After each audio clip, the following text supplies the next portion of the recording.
everybody. It's a great day in Clarkston. Let's go check it out.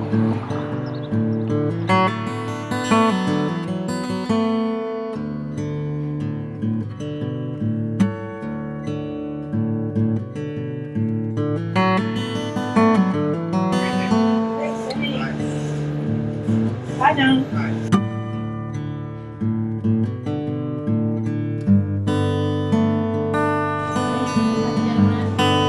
I will. It's a great day.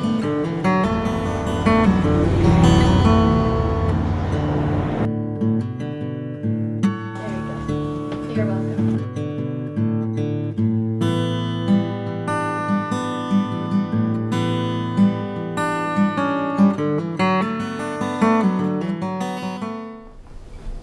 Hello, everyone, and welcome to It's a Good Day When. I'm your host, LaVon Upton, and today it's a good day when there's a hoedown at the Ellis Barn. Tony Smith, director of the Clarkston Heritage Museum, and Jennifer Arkwright, president of the board of directors of Clarkston Community Historical Society, are co-hosts of this event. It really sounds like a fun event, and I know you're really excited about it. Yes, we're very excited about it. And why is that? Well, we're really excited about Hoedown at the Ellis Barn because it's the first ever barn dance ever to be held at the Ellis Barn in this historic building built in 1884, and it's something the Historical Society has wanted to do for quite a number of years, and it's finally become available to us, and so we're really excited to bring it here because it's a beautiful, beautiful space. It is really unusual. Can you tell us more, Tony? Well, we're hoping to expand on the idea of a hoedown and include a live band, the Old Michigan Rough Water String Band, with a local caller, Glenn Morningstar, which is a great name for a caller. And the event will include not just standard square dancing, but contra dancing, which is more line dancing, which is a little more comfortable for a lot of people who don't have a lot of experience at it.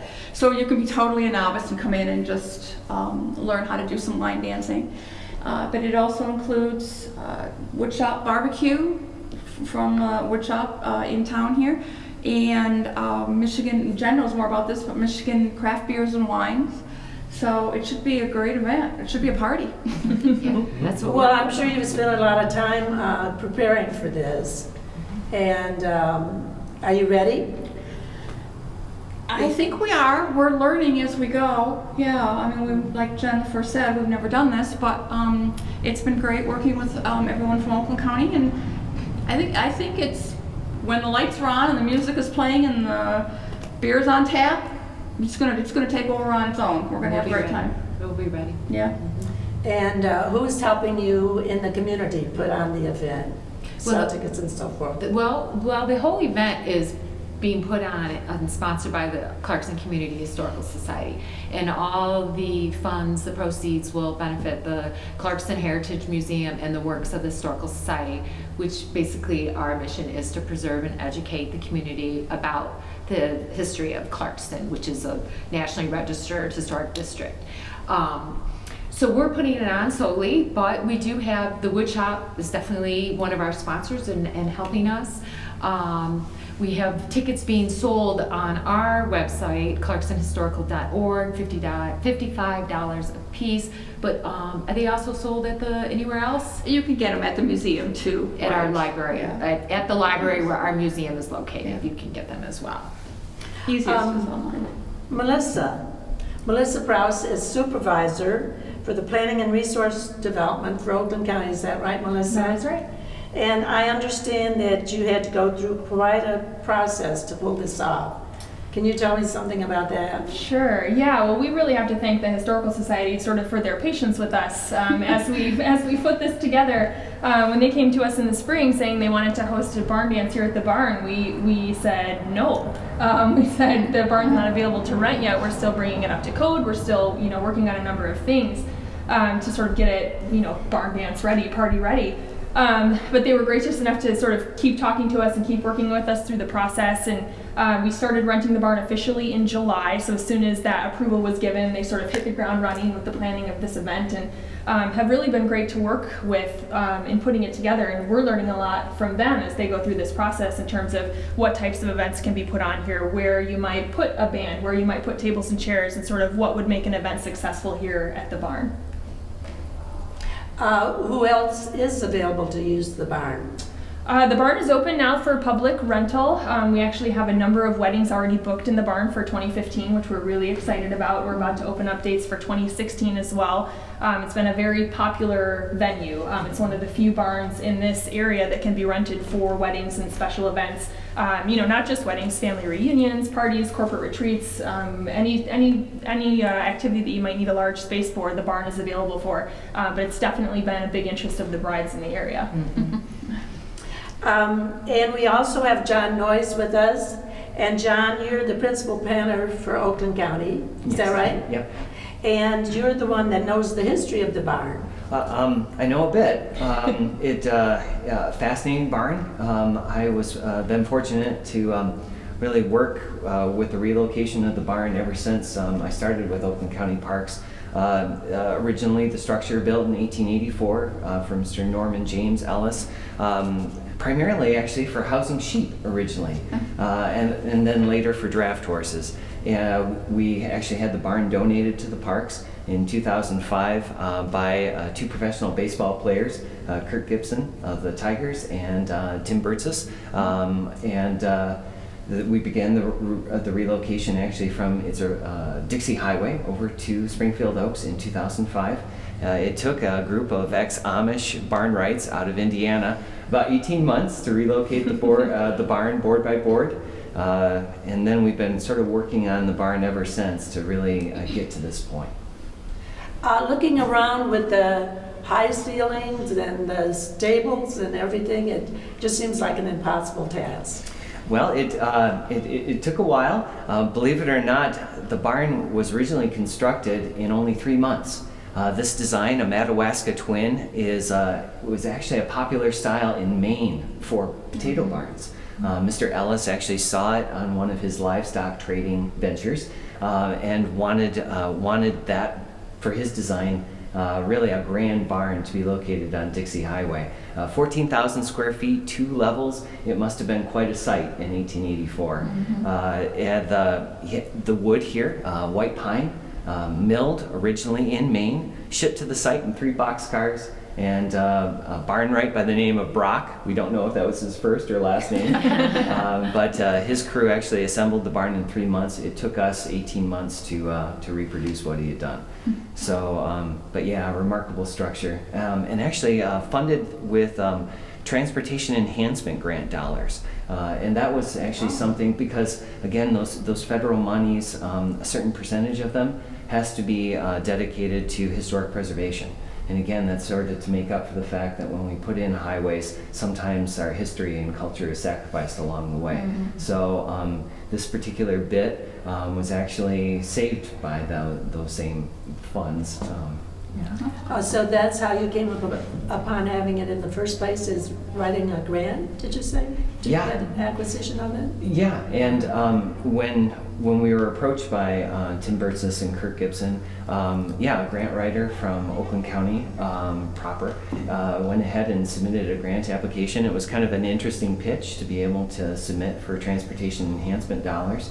But because it was located on a historic or a heritage route, a trunk line for the highways, it was eligible.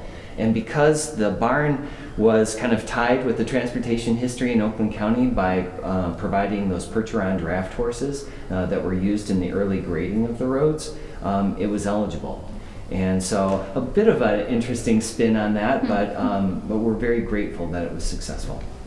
And how did you know who to get to tear it down and put it up?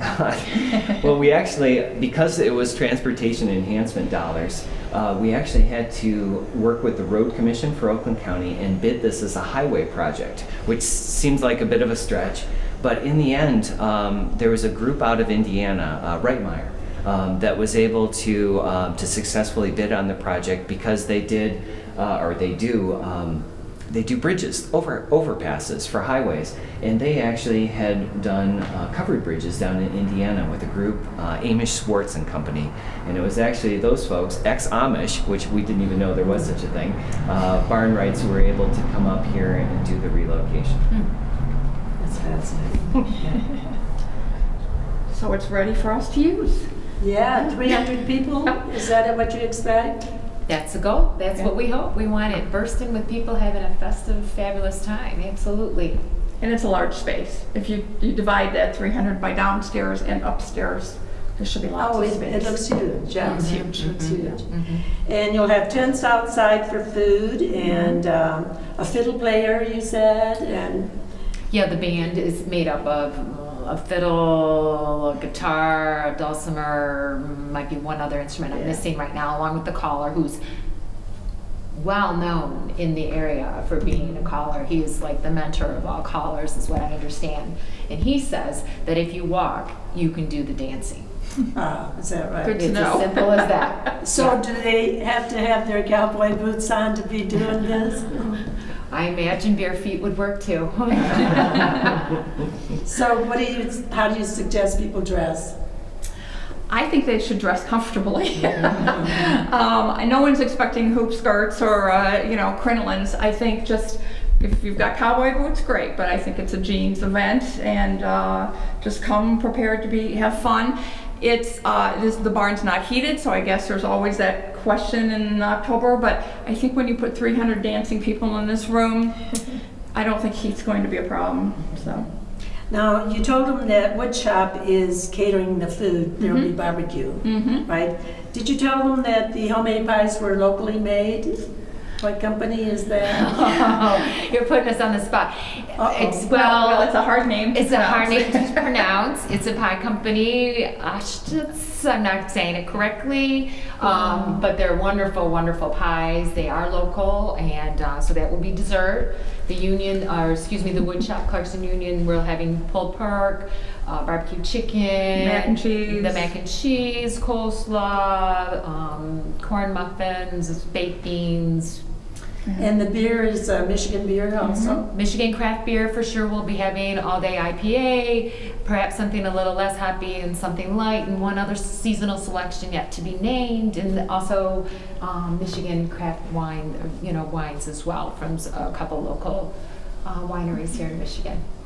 And that's on a Saturday night, the 18th of October. So they have about 3 weeks. About to 3 get weeks, tickets. and tickets are won't be sold at the event. So we're fully expecting to be sold out prior. So we won't be planning to sell tickets here. So if you are interested in them, you need to go to our website, or they can be ordered with a credit card or PayPal, and we'll send them right to you. And again, it's clarkstonhistorical.org. Yeah. Tickets are $55 each. They include your dinner, your dancing, and one drink. That's right. Yeah. That's right. Of draft beer or wine. Or whatever. Or there's other refreshments too. there'll be but non-alcohol. those are the spirit ones. Yes. Okay. All right. Well, you tell me the big barn doors are going to be open on the 18th. Yes, ma'am. So we hope to see you all there. I hope it's a successful event. The information will be on the screen Okay. with information on where to get your tickets. Excellent. And the rest of you, go out and make it a good day.